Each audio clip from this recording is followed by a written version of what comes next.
मंत्री महोदय नाही, त्यांनी सांगितलंय. नाही, एक मिनिट मंत्री महोदय 2 पानाचा हा प्रस्ताव आहे. वाचू दे ना मग. आम्ही हा सुद्धा वेळ कमीत कमी व्हावा. प्रस्ताव मांडलेले आहेत, सर्व वाचायला लावलेला आहे आम्हाला, सर्व प्रस्ताव वाचावा लागतो. याचा आपण खुलासा करून घेतला. आता मागणं कुणीतरी तुम्हाला बोललं आणि तुम्ही अचानकपणे उभे राहिलात. बोलणार असं बोला. अध्यक्ष महोदय, आज 293च्या अन्वयात मी विरोधी पक्षाचा प्रस्ताव मांडत आहे. तसं पाहायला गेलं तर मला खरं मुख्यमंत्री महोदयांचं कौतुक करायचं आहे, पण ते मी शेवटासाठी ठेवणार आहे. पहिलंच कौतुक केलं तर पुढे किती कोण ऐकून घेईल समोरून, हा एक प्रश्न उपस्थित होतो. पण एकंदर जर आपण पाहिलं महाराष्ट्राची परिस्थिती आज असेल, गेल्या 2-2.5 वर्षामध्ये असेल, संपूर्ण महाराष्ट्रामध्ये शहरं जी आहेत, जवळपास 50% महाराष्ट्र हा शहरांमध्ये राहतो. मग नगरपालिका असतील, महानगरपालिका असतील. आणि 2022 पासून जवळपास निवडणुका ह्या झाल्याच नाही आहेत. काही आधीच्या कोविड काळामध्ये झाल्या नव्हत्या, नंतर पाहायला गेलं तर जवळपास आता 2.5-3 वर्ष झाली, पण निवडणुकाच झाल्या नाहीत या शहरामध्ये. निवडणुका झाल्या नाहीत म्हणजे शहरं बंद आहेत का, असं नाही आहे. निवडणुका झाल्या नाहीत म्हणजे आता तिथे प्रशासक बसवलेले आहेत, तिथे ॲडमिनिस्ट्रेटर बसवलेले आहेत, तिथे अधिकारी बसवलेले आहेत. आणि ही मंडळी सगळी ही शहरं चालवत आहेत. ही शहरं कशी चालवत आहेत जर आपण पाहिलं तर ॲडमिनिस्ट्रेटर बोलल्यानंतर हे काही जनतेतून निवडून आलेले नाही आहेत. इथे अनेक असे आमदार आहेत, मुंबईचे खास करून आमदार असतील, पुण्याचे असतील, नाशिकचे असतील, ठाण्याचे असतील, नागपूरचे असतील, जे पहिले नगरसेवक होते त्यानंतर आमदार म्हणून ते इथे निवडून आलेले आहेत आणि आपल्या आपल्या शहराचे ते विषय मांडत आलेले आहेत. पण एखादा नगरसेवक असणं हे प्रत्येक शहरासाठी गरजेचं आहे, कारण प्रत्येक शहरामध्ये गटर वॉटर मीटरचं असेल, रस्त्याचा विषय असेल, सगळे काही असतील.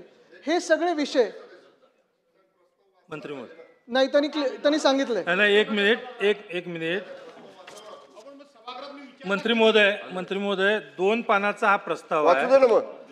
2 पानाचा प्रस्ताव बरोबर आहे. एकदा त्यांनी एक मिनिट सन्माननीय अध्यक्ष महोदय, सदस्यांनी वाचायचा, एकदा आपण अध्यक्षांनी ज्येष्ठ सदस्य वाचायचा. भास्करराव त्याच्यामध्ये जाधव साहेबांना खूप वेळ विचारा. जाणार आहे. आम्ही हा सुद्धा वेळ कमीत कमी व्हावा.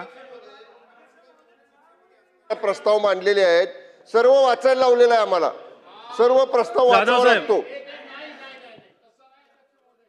याचा आपण खुलासा करून घेतला. आता मागणं कुणीतरी तुम्हाला बोललं आणि तुम्ही अचानकपणे उभे राहिलात. मी खुलासा केला. एक मिनिट.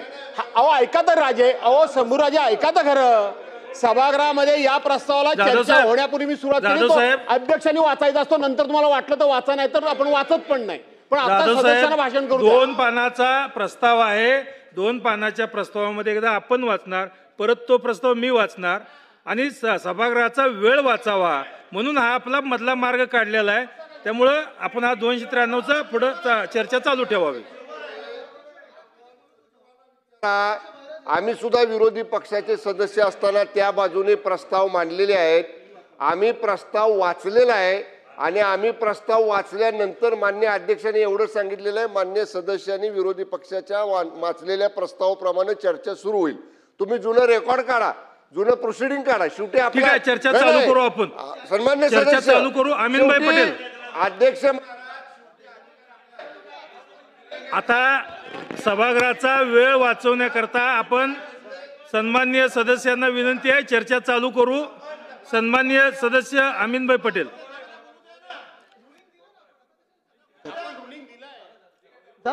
आपण बोलणार आहे का? अजित साहेब बोलणार आहे का? आपण बोला. माझं भाषण आहे ना. बोला. नाही, गडबड अशी होते त्यांची, कारण प्रशासकांवर बोलतोय. क्रम कसा आहे?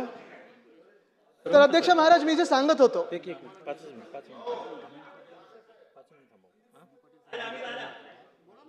नाही ते मागून येतात. बरं ठीक आहे, बोला. अध्यक्ष महाराज, मी जे सांगत होतो की गेले 2-2.5 वर्ष या महाराष्ट्रामध्ये जिथे 50% शहरं आहेत, 50% आपली लोकसंख्या शहरांमध्ये राहते, इथे प्रशासक बसवलेले आहेत.